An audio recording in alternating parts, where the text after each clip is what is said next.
Have you ever had that experience where you've watched a movie like a million times as a kid? You had it on VHS, you definitely watched it 150 times, you could quote the entire movie and you loved it. But then you grew up and 30 years goes by and then you revisit that movie. Because I just had that experience the other day because as a child, as about 11 years old, I loved a movie called Daryl.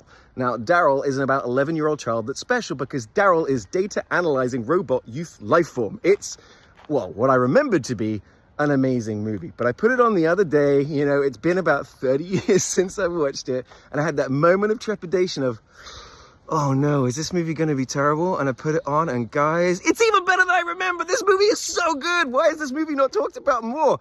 I think it's absolutely fantastic. It is right up there with War Games and all those sort of like cool 80s movies that are also a little bit scary.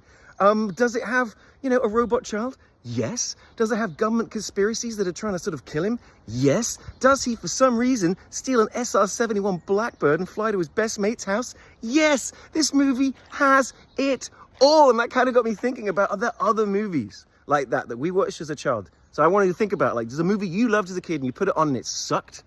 You know, go, oh my God, I can't believe I used to like this movie. Or did you have the experience that I've had? Put a movie on you haven't seen for decades and it was even better than you remember. The reason I was watching Daryl is parts of it are set in Virginia, and I do a movie podcast, The United States of a Movie, where every week we try to find one movie to define each state in the United States. We're doing Virginia, so it's Daryl versus Major Payne, a movie that my wife and I can quote in its entirety, and Remember the Titans with Denzel Washington, a very good by-the-numbers football movie that fixes racism.